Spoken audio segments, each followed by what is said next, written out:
Hello friends, I am Dhiru from Study Magic. We are going to discuss To Sleep by John Keats. This is poem of BA second year English 3rd CCS University. Let's get started. To Sleep by John Keats.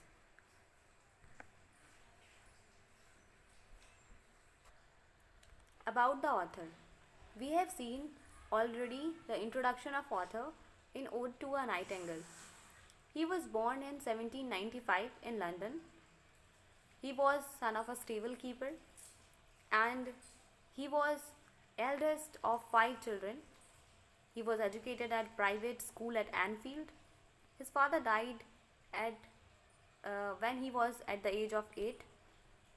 He was passionately devoted to his mother, so he was very much served her during her illness.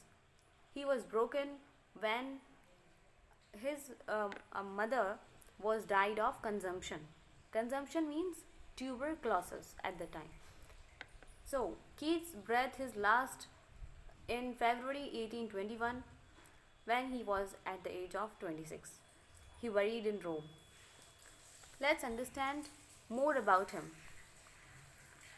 2 months later, after his father's death, his mother remarried, leaving her 4 children to their grandmother care.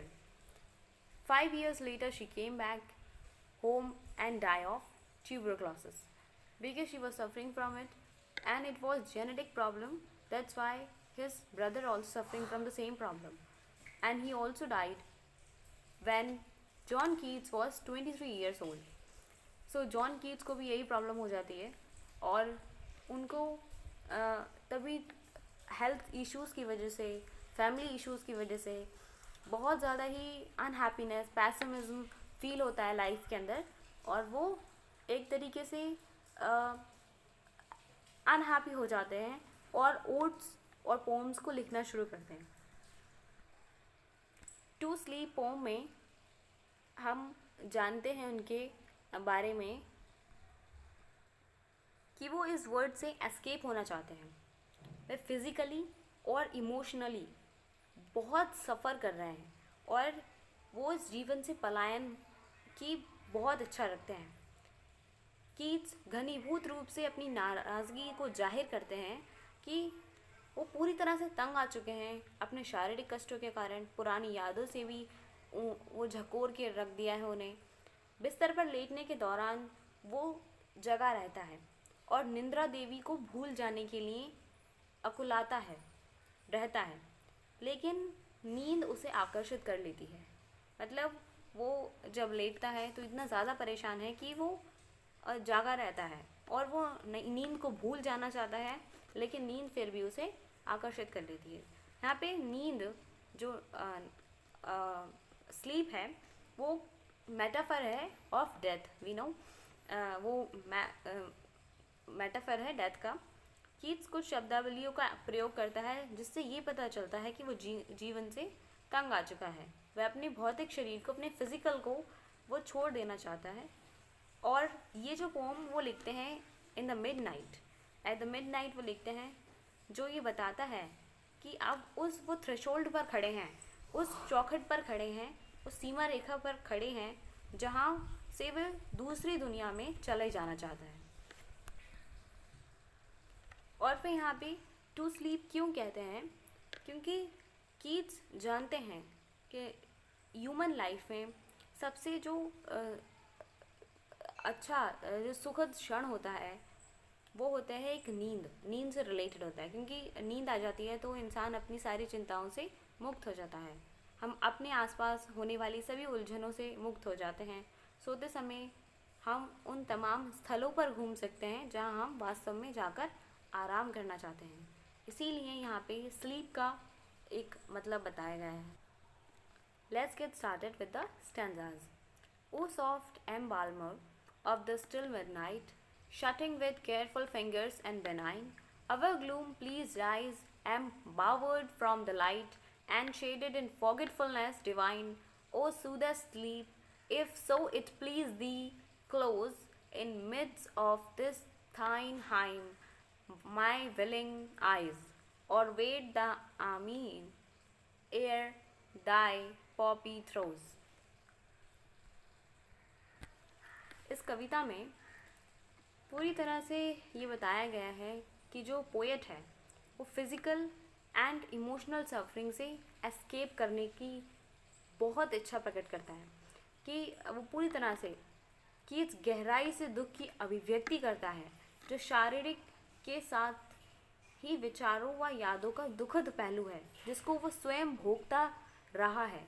क्योंकि उसने हमेशा अपनी life में क्या देखा, उसने थोड़ा सा अगर सुख भी देखा तो उसने दुख की तो परिसीमा ही देखी। Because just losing a very close relative, very close one is very shattering, very sorrowful for anyone, but उसके साथ साथ उसकी लाइफ में एक प्लेजेंट मोमेंट भी आना ज़रूरी होता है, जो कि कीट्स ने नहीं देखा। That's why he is very pessimistic towards his own life. जैसे ही वो सोकर जागता है, उसकी चाहत बलवती होने लगती है कि वो सब कुछ विस्मृत कर पुनः निद्रा में लीन हो जाए। वो चाहता है कि मैं फिर से सो जाऊं ताकि मुझे फिर से वो यादें न सताएं। वो केवल उसे, लेकिन नींद उसे आती नहीं है। यहाँ पर निद्रा को एक रूपक की तरह प्रयोग किया गया है कि वो चाहता है कि मैं ऐसी जगह चला जाऊँ जहाँ पे मुझे ये फिर चीज़ें स्मरण ना आए, मुझे फिर से याद नहीं आए। तो यहाँ पे निद्रा को मृत्यु के साथ बताया गया, वो कहीं ना कहीं डेथ को भी मांग रहा था। कीट्स कुछ निश्चित शब्दों का प्रयोग करता है जैसे जो मृत्यु से संबंधित होती हैं। स्वयं कीट्स भौतिक स्वरूप को त्याग देने के लिए उत्कंठित है, मतलब उस पूरी तरह से समर्पित है कि अगर वो अपनी फिजिकल को त्याग देना चाहता है, पूरी तरह से सरेंडर कर देना चाहता है। एम बाल्मर एंड कैस्केड जैसे शब्दों का कविता में शुरू में और लास्ट में प्रयोग हुआ है, जिससे कविता की भावभूमि को स्पष्टता इंगित कर देते हैं। क्योंकि ये सब वर्ड्स, ये दोनों ही वर्ड्स डेथ से रिलेटेड हैं, एक डेड पर्सन के लिए यूज़ करे जाते हैं।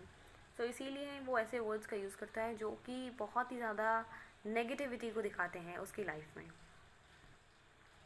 Around my bed it's lulling charities, then save me or the past days will shine upon my pillow breeding many woes.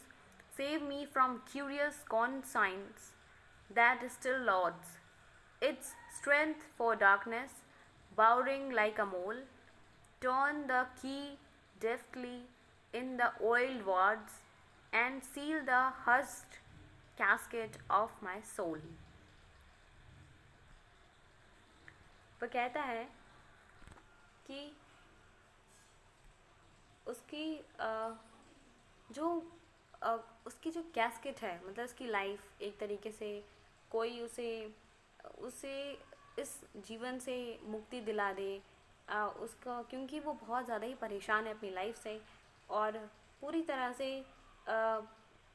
एक तरीके से टूट चुका है। उसके अंदर कोई भी होप नहीं है सुधार की। उसकी जो डे बाय डे उसकी हेल्थ डिटोरिएट हो रही है और इसीलिए वो ऐसी पोम्स लिखता है, ऐसी ओड्स लिखता है, ऐसे सोनेट लिखता है जो हमें उसकी कंडीशन के बारे में बताते हैं। क्योंकि उस टाइम पे ऐसी हेल्थ सर्विसेज नहीं होंगी जो ट्यूबरक्लोसिस को क्योर कर सके। अभी हमने कुछ साल पहले ही इसको शायद डिस्कवर करा है, लेकिन उस टाइम पे ये बिल्कुल नहीं होंगी। That's why he lost his family, he lost everything and he lost himself also at a very young age, at the age of 26. तो इसमें वो इतना ज़्यादा नेगेटिव होता है कि वो रात को ये बताता है कि वो एक मेरे लिए थ्रेशोल्ड है, एक जब मैं अपनी न्यू लाइफ में जाऊंगा, ठीक है। ऐसे मेंटल कैपेसिटी को दिखाता है कि एक कि जो इस जीवन से वो दूसरे जीवन में पलायन करेगा, वो उस जीवन में जाएगा। अंत में एक महत्वपूर्ण तथ्य है, उसका उल्लेख किया जाना चाहिए। उसमें वो पोस्ता का उल्लेख करता है, कहता है कि कीट्स वो अफीम का पर्याय होता है। पोस्ता जो अफीम का कवर होता है, वह अपने शारीरिक व मानसिक परेशानियों छुटकारा पाने के लिए नशे का व्यसनी हो गया है। ठीक है, मतलब या वो नशा लेता है या फिर उसे क्योंकि उसको प्रॉब्लम को क्योर करने के लिए उसे वो लेना पड़ता होगा, या फिर उसकी इमेजिनेशन ही उसे इतना हेलुसिनेट कर देती होगी कि उसे वहाँ से अपनी बॉडीली और मेंटली जो सारी परेशानियाँ हो रही हैं उससे छुटकारा पाया जा सके। स्वयं को संज्ञाशून्य करने पर भी वो अंधकार को दूर नहीं कर पाता, मतलब वो अपने आप को पूरी तरह से भुला देना चाहता है। और जैसे छछूंदर मोल इसमें लिखा है ना, borrowing like a mole, its strength for darkness, borrowing like a mole. Bill में चक्कर काटती रहती है, उसी रूप में कीट्स अपने अंतरतम की गहराई में डूबता जाता है। Turn the key deftly in the oil wards and seal the hers cascade of my soul. जिस तरीके से छछूंदर अपने बिल में चक्कर काटती है, उसी रूप में कीट्स अपने अंतरतम की गहराइयों में डूबता चला जाता है। वो अपनी इमेजिनेशन में और ज़्यादा डीप चला जाता है, और नेगेटिव होता जाता है, जिस पर उसकी बॉडी उसे, क्योंकि उसकी बॉडी उसको साथ नहीं देती है, उसके फ्रेंड्स नहीं होते हैं, उसकी फैमिली उसके साथ नहीं होती है, और उसकी लाइफ में कोई भी होप नहीं होती है, because he was suffering from very fatal disease which was lethal for him, and we lost him at a very young age. So friends, this is the conclusion of this poem. Sleep is equals to death for him, and he wanted it, क्योंकि वो अपनी life से पूरी तरह से थक चुका था, परेशान हो चुका था। और हमने देखा है कि ब्रिटिश रोमांटिक पोएम्स में क्या होता है, एक स्पेशलिटी होती है इनकी कि ये चीज़ों से एस्केप करते हैं, एस्केप करना चाहते हैं। एंड इसके जो पोएट्स हुए हैं वो पी.बी. शैली हैं, जॉन कीट्स हैं, ब्रियन हैं, ऐसे बहुत सारे पोएट्स हैं। Thank you very much friends for this explanation. Subscribe to Study Magic channel for more such videos. Thank you.